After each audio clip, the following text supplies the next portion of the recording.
Okay, this is the last lecture. It's over Edmund Morgan's discussion, chapter 2 of the Sugar and Stamp Acts, and it also ties into the movie that's posted on there.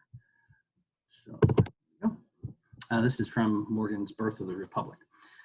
So the conclusion of the 7 Years' War, as it's known in Europe, and the French and Indian War, as it's known here, left the British Empire with a lot of debt. This was also a comparatively expensive and bloody war for these empires. The result is that North America, aside from Spanish territory in Florida, and some debates over what's the reason around Louisiana, the territory, especially what was called New France, Canada, was turned over to the British. And so this is the first real empire conflict between European powers that played out in the colonies. Lots of British troops came to North America, and they tramped all over the place, and they served shoulder to shoulder with colonial militias who were called up to help in the effort. What the British soldiers and officer corps saw was that the North American colonies were very wealthy. Compared to the farms and territories of Britain, these were large and expansive, and they had lots of productive elements to it. The British officer corps also came away with a very low opinion of the military capabilities of the colonists. And so that requires a small amount of discussion because the British were the professional army. Right, they brought their professional army to the conflict, and they were joined by colonists who served temporarily in the militia when times were needed. And one of the complaints that the British officer corps had was that the militias would often disappear. That's because these militia people were also responsible for running their farms. They would have to head off during the spring planting and fall harvesting. And in general, the British Officer Corps had a low opinion of the colonial militias. So coming out of this war, the British had amassed a large debt. And how are they going to pay for it? Well, the executive of the Chequer, Lord Grenville, came up with a solution. He was going to make the colonists pay. And this was a very welcome idea to the British taxpayer. So the first attempt to extract revenue from the colonies to help settle this debt, which, if you put yourself in the shoes of the British, they had seen as being fought for the wealth and benefit of the colonies, right? By removing the French threat, they had expended an enormous amount of blood and treasure to ensure the safety of the colonies. For them, making the colonies pay seemed to make good sense. So the first thing they came up with was the Sugar Act. And the Sugar Act was part of the Navigation Acts, which, as we recall, was from the mid-17th century. Now, the Navigation Acts were primarily about directing trade, although there is some minor component about raising revenue. While with the Sugar Act, this is now explicitly about generating money, right? And so there's some background to it. There was a Sugar Act that had been passed that was ostensibly the law of the land. And it said that every gallon of molasses from another colonial entity, you had to pay 6 pence per gallon on it, right? So for every gallon you brought in from, let's say a Spanish sugar colony or a French sugar colony, that molasses required a duty paid on it of 6 pence per gallon.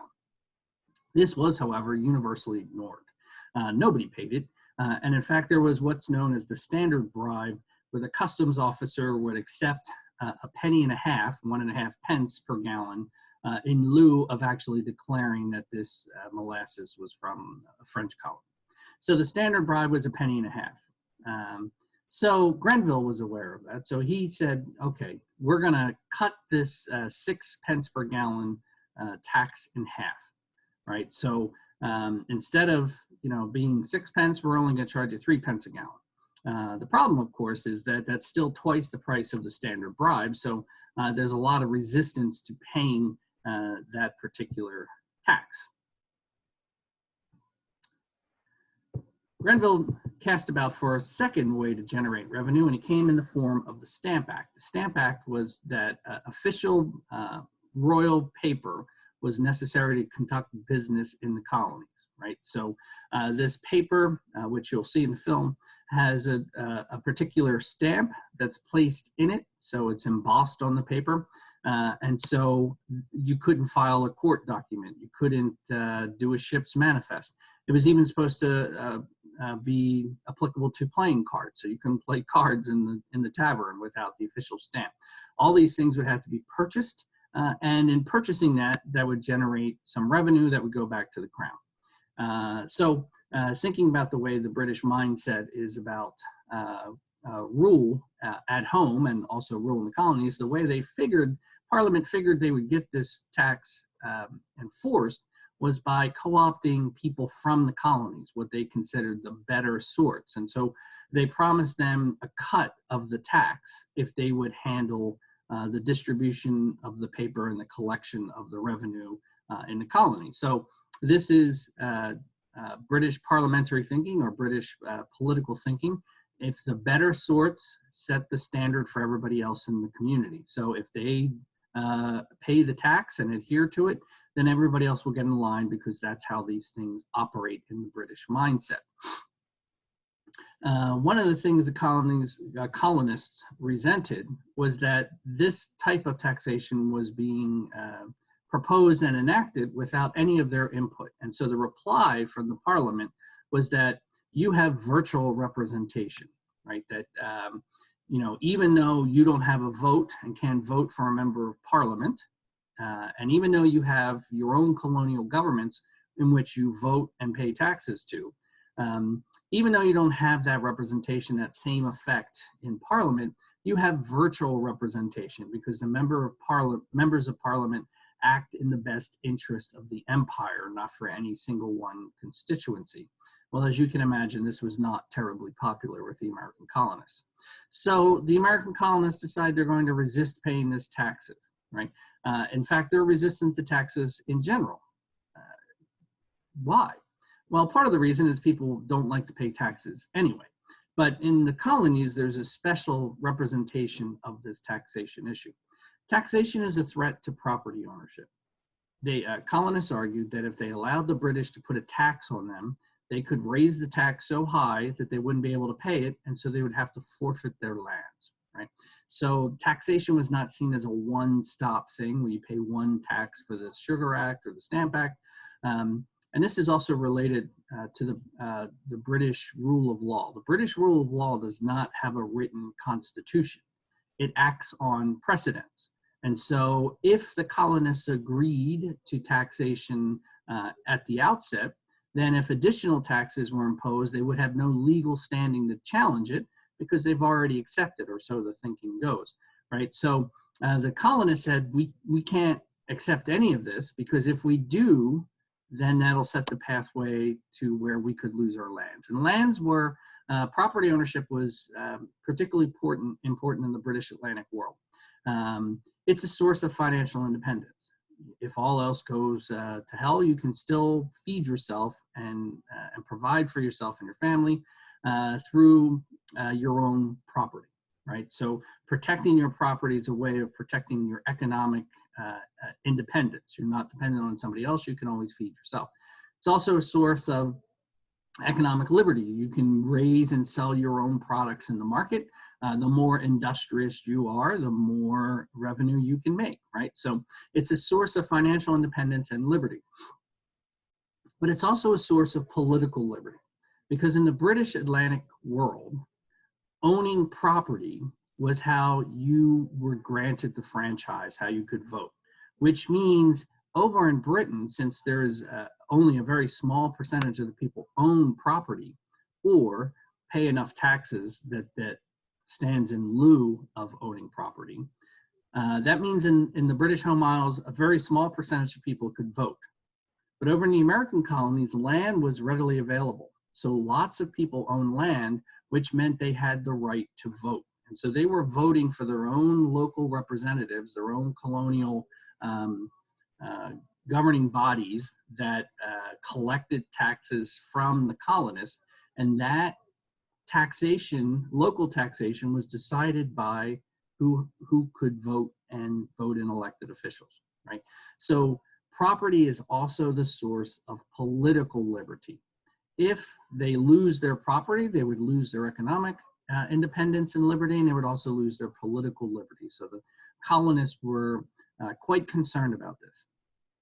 So they cast about, how are we going to avoid these taxes? How can we make our displeasure known, right? So first they sent pamphlets trying to explain to Parliament why they were opposing it, saying that, you know, we have our own system of elected officials. They're subordinate to the royal officials, but we direct the payment. Actually, in the colonial system, the governors, royal governors, were paid by the colonists' taxes.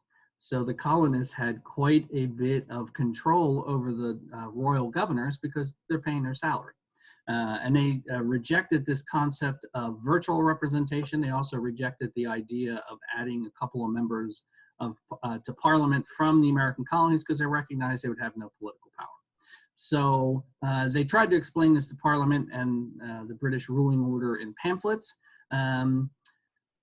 That's one way. And they also continued the usual tactics of avoiding the taxes. They continued to pay the standard bribe.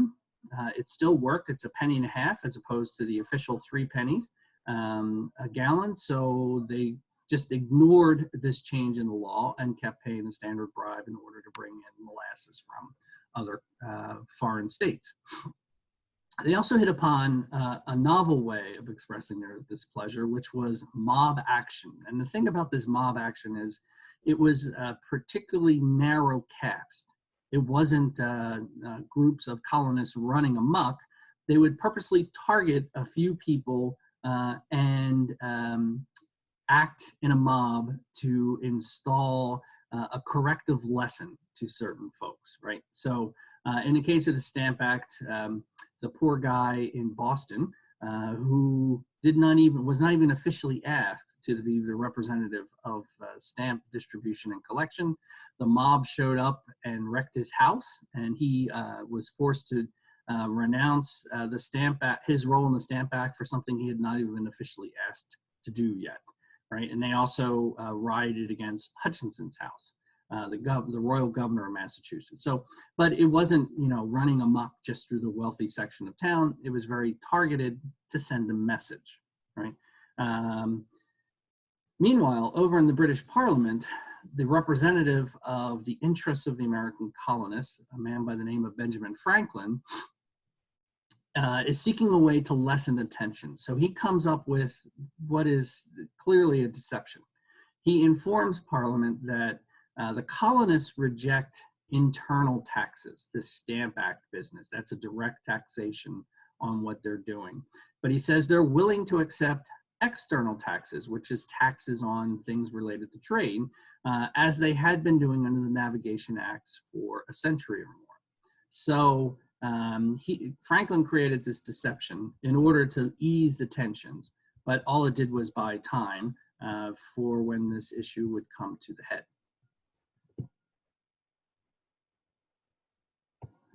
Parliament's response to the activities of the American colonists. Stop highlighting stuff. Thank you. First, they repealed the Stamp Act, the internal tax. They repealed it because nobody was doing it, and the mob action had deterred anybody from enforcing it, and it was unsuccessful. So they repealed the Stamp Act. They remade the Sugar Act because they wanted to demonstrate that Parliament still has their sway in the colonies, that their writ is still official. So they remade the Stamp Act, and they made some changes, and the changes were to enforce the Stamp Act. So what do? So the standard bribe is a penny and a half. They cut the remade Sugar Act said that it was 3 pence a gallon. They cut it down to 1 pence per gallon, a penny per gallon, right? So it undercuts the standard bribe. It's a penny a gallon.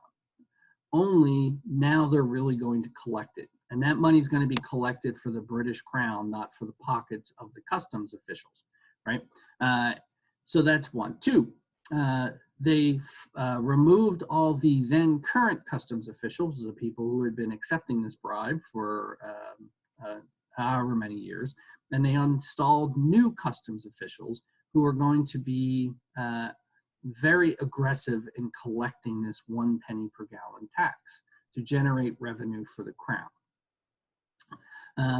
So these new customs officials are sent over from the British Isles, and they replace the then current customs officials. 3, they establish admiralty courts. These admiralty courts are going to be courts of 3 members of the Royal Navy who are going to sit and hear cases related to smuggling. These admiralty courts are replacing the previous system, which relied upon juried trials, because in the colonies, it was exceedingly difficult to get for the crown to win cases when there were juries. The juries would not vote against fellow colonists as smugglers. So now the admiralty courts are removing these juries, and in fact, they were set up in New Brunswick, Canada. So they're not even in the locality. So these admiralty courts are going to hear the cases and make a decision whether or not there's smuggling.